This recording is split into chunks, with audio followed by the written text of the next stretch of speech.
एससीटीवी news में आपका स्वागत। देखते रहिए एससीटीवी न्यूज। मैं अब्दुल गफ्फार साहब, एससीटीवी न्यूज चीफ एडिटर।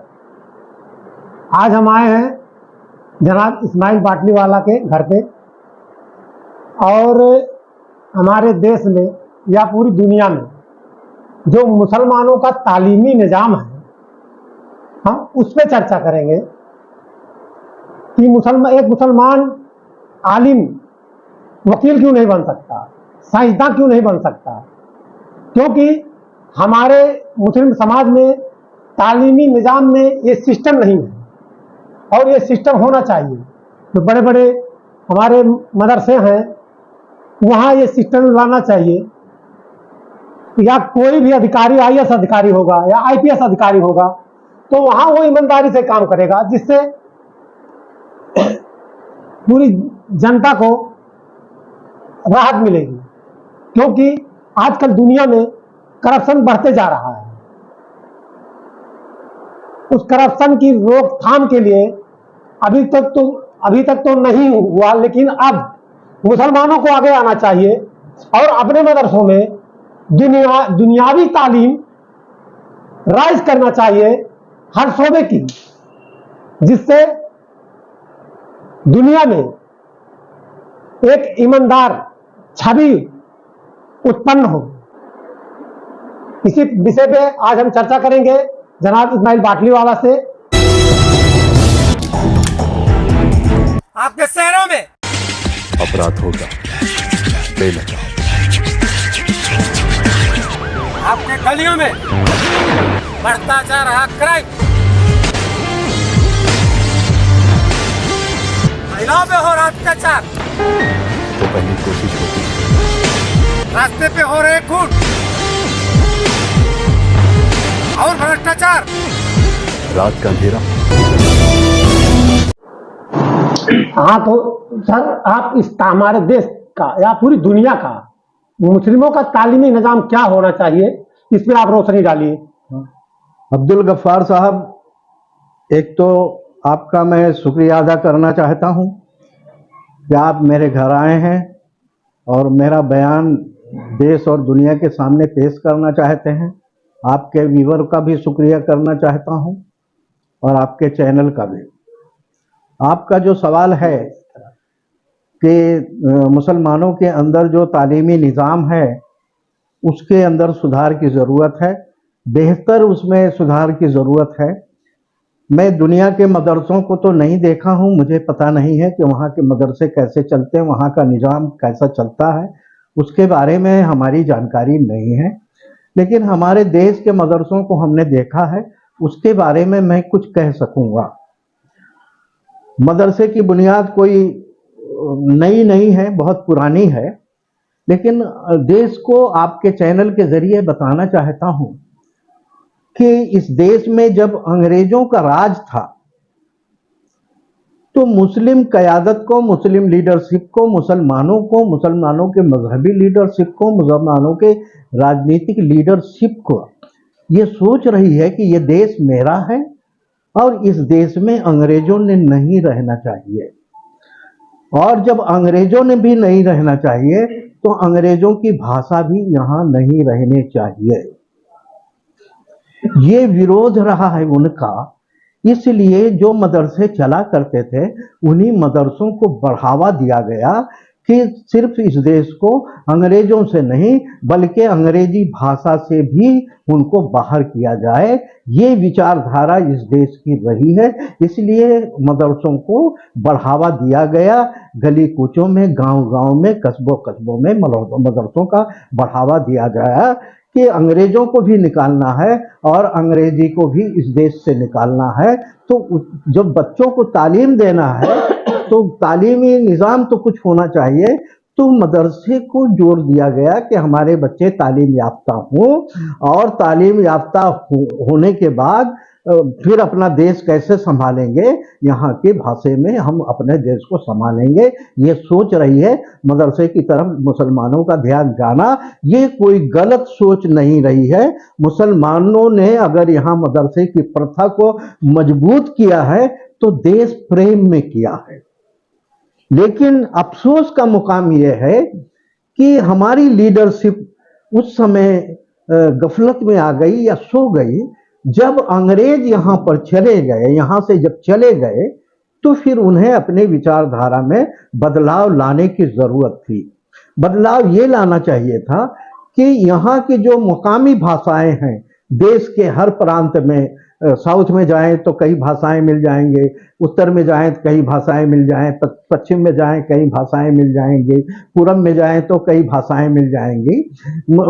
मुनासिब यह था कि देश की जितनी भाषाएं हैं हमारे मदरसों में उसकी तालीम दिए जाते हैं। तो मदरसे से जो फारिग होने वाला बच्चा था उसे देश के कहीं भी इलाके में उसे कारोबार करना है या नौकरी करना है, कोई भी सेवा करना है, उसके सामने दिक्कत नहीं होती थी।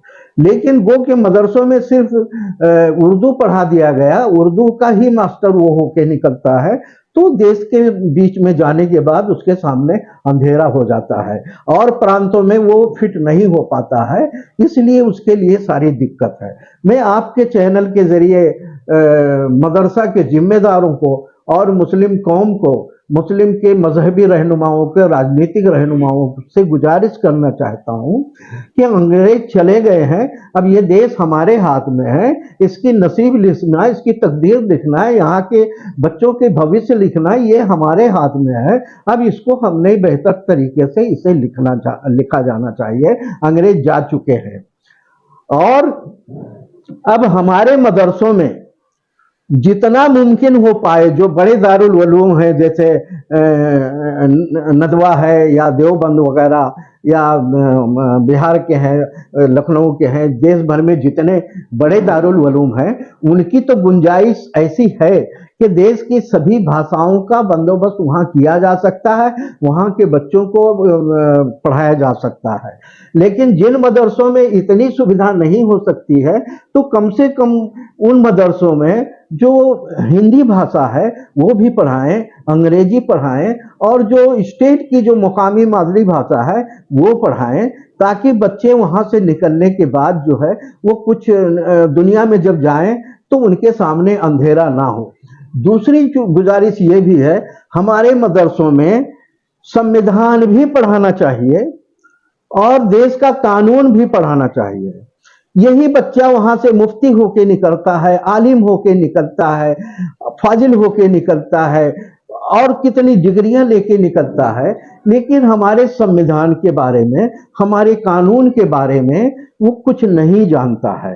उसका इरादा कुछ नहीं होता है, देश के बारे में गलत कहना इरादा नहीं होता है, लेकिन ना जानकारी की वजह से उसके लफ्जों में मैं महसूस करता हूं कहीं ना कहीं गैर संवैधानिक और गैर कानूनी अल्फाज उससे निकल जाते हैं, जैसा कि सलमान अजहरी साहब के साथ हुआ अभी हाल ही में पूरे मुल्क ने देखा। सिर्फ सलमान अजहरी नहीं, बहुत सारे लोगों को मैं देख रहा हूं, उनका इरादा नहीं है देश के खिलाफ बोलना, उनका इरादा नहीं देश के कानून के खिलाफ बोलना, उनका इरादा नहीं है देश के संविधान के खिलाफ बोलना, लेकिन संविधान और कानून के ना जानने की वजह से उनके ऐसे अल्फाज निकल ही जाते हैं जो कानूनी जकड़ में आ जाते हैं, ऐसा मैं महसूस करता हूं।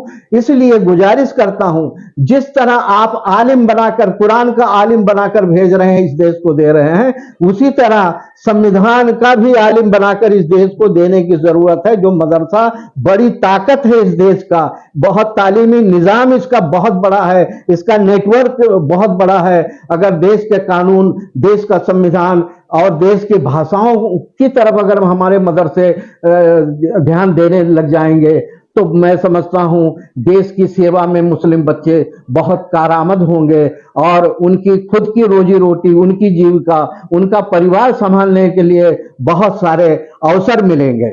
दूसरी चीज, लगे हाथों देशवासियों को भी जो मदरसे में नहीं जाते हैं, जो स्कूल में जाते हैं, तरह तरह के स्कूलों में जाते हैं, उनके सामने मैं एक सुझाव रखना चाहता हूं कि दुनिया की दो बड़ी भाषाएं हैं, एक है अंग्रेजी और दूसरी है अरबी, और ये दोनों भाषाएं हमारे देश में हर इलाके में उपलब्ध है। देशवासियों से गुजारिश करता हूं कि अपने मातृभाषा को सिखाइए, अपन आपको जो भी सिखाना है अपने बच्चों को सिखाइए, लेकिन अंग्रेजी और अरबी भाषा भी सिखाइए।